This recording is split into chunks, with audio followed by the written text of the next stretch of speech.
à tous et à toutes, j'espère que vous passez un bon week-end et que vous profitez du beau temps. Aujourd'hui, je vais vous donner mon retour sur le film Gueule Noire. C'est un film de genre français, écrit et réalisé par Mathieu Turi. Il est sorti le 15 novembre 2023 et les acteurs principaux sont Samuel Le Bihan, Jean-Luc Anglade ainsi que Amir El Kassem.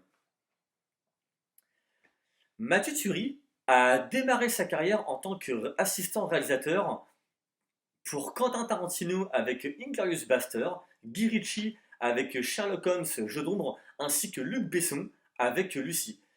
Il est par la suite repéré par le réalisateur français Xavier Jans, à qui on doit le très bon film d'action Farang, qui est sorti également en 2023. Mathieu Turi va réaliser son premier long métrage Hostile, qui sera un film d'horreur post-apocalyptique, et va enchaîner avec Méandre, un film d'horreur de science-fiction. Et avec Gueule Noire, il signe son troisième long métrage. Pour ma part, je m'attendais à ce que ce soit un film d'horreur pur et brut, et en fait, pas du tout. C'est donc bel et bien un film de genre, et qui va mélanger l'aventure, l'horreur, le fantastique, avec un petit peu de fantasy. Le synopsis, c'est une bande de mineurs de fond. Ça se déroule en 1956 dans le Nord-Pas-de-Calais. Ils vont accompagner un scientifique qui doit prélever des échantillons. Et en cours de chemin, va avoir lieu malheureusement un éboulement qui va donc les amener à explorer de nouvelles galeries et vont donc faire la découverte d'une crypte. Et à partir de ce moment-là, eh bien, ça va partir en sucette. Le film se fait en deux parties. Dans une première partie, Mathieu Turi dresse une très sublime autant que belle reconstitution des mineurs à cette époque, autant que par la décoration, que les décors, ainsi que de très jolis plans de caméra. Et j'ai trouvé ça vraiment très intéressant, comme très attentionné de la part du réalisateur d'avoir exploré cela, car je crois qu'en France, quasiment aucun film ou même série n'a exploré ce genre de fait historique, si ce n'est que Claude Berry avec Germinal. Et par conséquent, Mathieu Turi va se servir de cette toile de fond pour y installer son ambiance ainsi que son histoire horrifique. Quant à la seconde partie, elle est divertissante, bien qu'elle soit accompagnée de quelques défauts. C'est-à-dire que la bête, à mon goût, et évidemment, je le dis en toute humilité, je l'ai vue qu'un peu trop souvent. C'est-à-dire qu'elle apparaît à de nombreuses reprises jusqu'au climax. Et j'aurais préféré, pour ma part, que Mathieu Turi exploite le hors-champ et par conséquent la suggestion, et qu'on ne voit que les pattes de cette fameuse bête lors des différentes boucheries sur les mineurs, qui au passage donne lieu à de super belles scènes gore. Les amateurs et amatrices de films d'horreur seront comblés. Vous en aurez pour votre argent, je vous le dis direct. Et au passage, ce film m'a rappelé l'excellent film d'horreur The Descent, que je vous conseille d'urgence au passage. Si vous ne l'avez jamais vu, vous passerez un incroyable moment. Et donc, cette bête, eh bien, si elle n'avait été que juste suggérée, on l'aurait vu que lors de ce fameux climax qui est donc baigné dans du fantastique autant que dans de la fantasy, accompagné d'un petit peu de l'univers de Lovecraft. Et également dans cette seconde partie, Mathieu Turi s'inspire des univers de Alien ainsi que de Predator.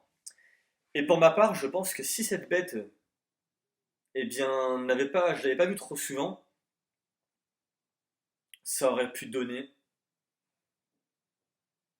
un excellent bon film. Mais vraiment, waouh! Ça aurait été vraiment tout en haut du panier. Car cette scène, ce monstre, alors moi pour avoir déjà travaillé sur des plateaux de tournage, et c'est ce que je fais aussi encore, ça fait un petit peu partie ça fait partie de mon métier un peu, eh bien, à certains moments, quand on voit le monstre, j'imaginais constamment des techniciens et des techniciennes derrière avec leurs câbles pour justement faire les différents gestes de la créature et qu'ensuite après on supprime en post-production. Le deuxième petit défaut, c'est la musique. C'est-à-dire qu'à certains moments, le scientifique échange avec un des mineurs et ça se la joue un petit peu à la Indiana Jones. Et donc, il y a une musique qui intervient à ce moment-là et cette musique est trop omniprésente. Elle aurait dû peut-être être beaucoup plus écourtée pour pas qu'elle prenne trop de place. Et des fois, ça me gênait un peu.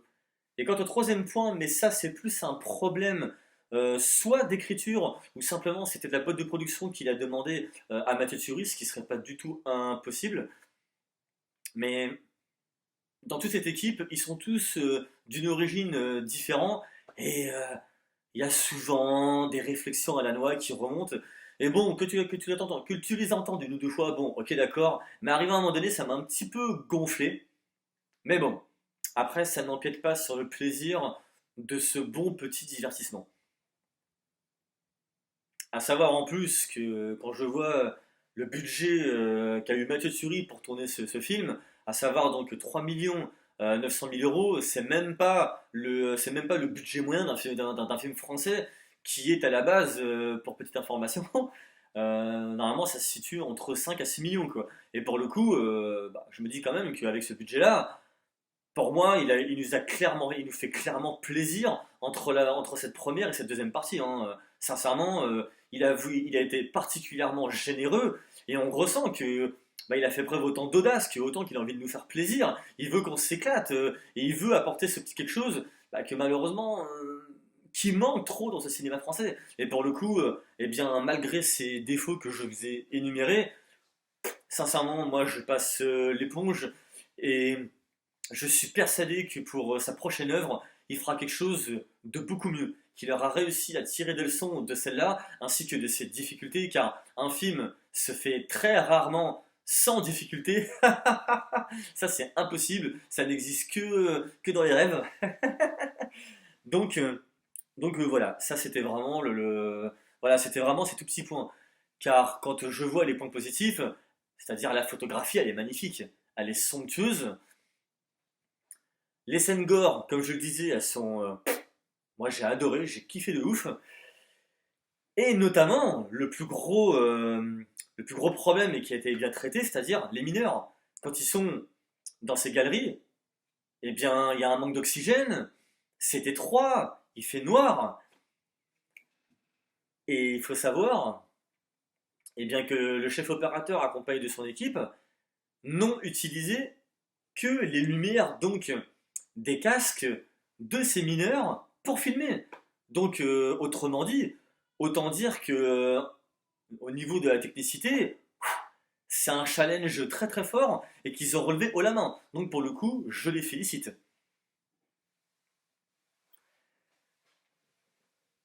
J'espère que cette vidéo vous donnera envie de regarder ce film. En tout cas, moi, je vous encourage vraiment à le voir.